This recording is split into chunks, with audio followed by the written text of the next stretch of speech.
good. Good afternoon. This is David Holcomb at River Oaks Discipleship. Pastor here with Senior Pastor David Beaty for our weekly one-story reflection, really a look back at the sermon yesterday, David. And yesterday we moved into one story from last week when Joshua to yesterday was in the book of Judges. And one of the first things that comes out of this conversation of Judges is you used one word yesterday over and over and over and over, and it was the word cycle. Cycle. What did you mean by that, or how do we think of that? Well, there seems to be this repetitive cycle, something recurring repeatedly with the Israelites. Okay. They would abandon the Lord, and then the Lord would give them over, and under the oppression of enemies, they'd cry out to the Lord would raise up a judge. The judge would deliver the people, but when the judge died, the people would again abandon the Lord, turn to idolatry. And this happened repeatedly, over and over and over and over, and seemed to be a cycle in the book of Judges. And that really runs the entire book of Ron. I think so. And across, I think you mentioned yesterday, you also had the chart of the 12 judges, I think sometimes 13. Right. But, progressively downward is sort of one way to look at it too, right? I think, I can't cite the verse, but each time the judge died, the scripture says they would become more corrupt than their fathers. And so the corruption seemed to get worse and worse with the Israelites, their idolatry and the practices related to it. And so this picture really, as I was listening to you and seeing these charts, was Joshua actually dies in the first of Judges, or there's reference to it. Yeah. So the story's continuing, the narrative. Right. And then there's these cycles of 12 or 13 judges downwardly for, do you see, I find mostly about 400 years? Or I would say 300 or 400 years. You know, the judges, some ruled a very short time, 7-8 years, and some 40 to 80 years. So probably adds up to close to 400 years. 400 years, and that's really where the history of Israel continues in the narrative. Right. So what was the catalyst? I mean, Joshua reminded the people as they moved into the promised land, and for the most part there was great obedience and blessing. Right. We moved just to the end of Joshua's life, and then we move into Judges, and there was some catalyst for this now disobedience. Yes. Well, Judges chapter 2 says Joshua died, he was 110 years old, and all the elders who had served with Joshua yet outlived him. They died, and then there arose a generation that did not know the Lord or the works he'd done for Israel. And the implication is they failed to transmit the knowledge of God to the next generation. And that seemed to be what set this cycle into place.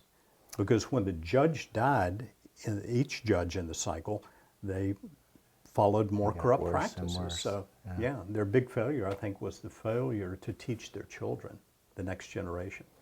You know, one of the things I think is easy to do too is to point to the children and say, how could they? Yeah. But it was really the older generation. Yeah, they failed them. That was the failure. Right. Probably, I would assume, in word and in deed. Yes. The behavior was then transmitted on and transferred on. Well, through these cycles, the downward spiral, the 400 years, it gets worse and worse and worse. They're further away from God.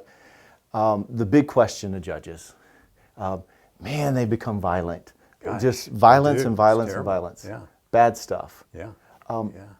Why, or do you? I mean, that's the big question, right? It is the big question. Why so much? And you know, it's one of these things. People look at this book of the Bible and go, how can an omnipotent God allow violence like this? I think the key is really found in the very last verse of the last chapter of Judges, which reads, I think it's Judges 21-25. In those days, there was no king in Israel. Everyone did what was right in his own eyes. Judges is a picture of life without the right rulership, lordship, kingship, and really shows us our need for a perfect king, the King of Kings and Lord of Lords, Jesus. And that's the shadow or the foreshadowing of Jesus, really, that we can kind of see coming out of Judges. I think so. I think that's one of the important things to take away from the book of Judges. It shows us our need for his rulership, his lordship, his kingship in our lives.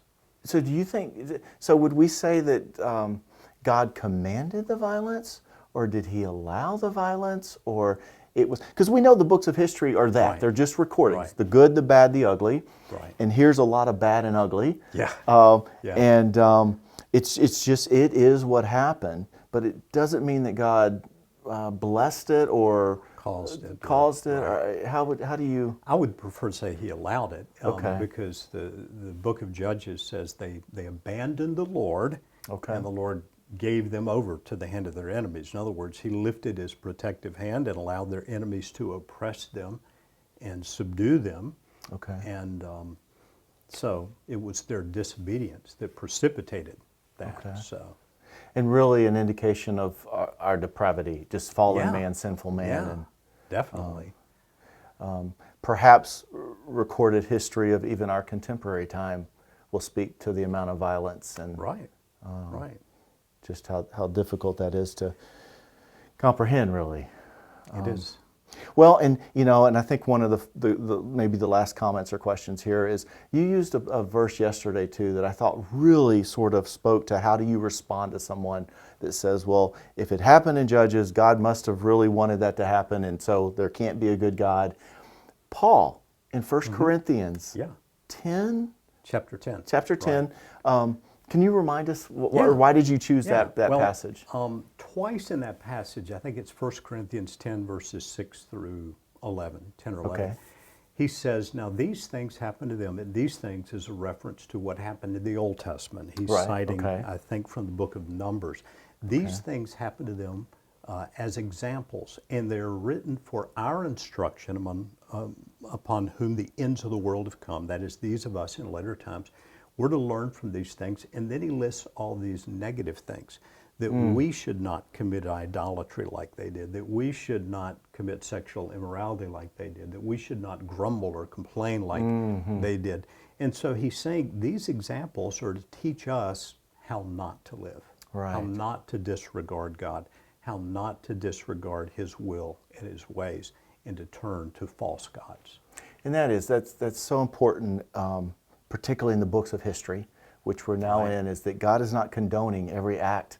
Right, absolutely. Because many of them are disobedient, sinful acts. They're acts that give us a picture of what life is like without being under God's lordship or rule.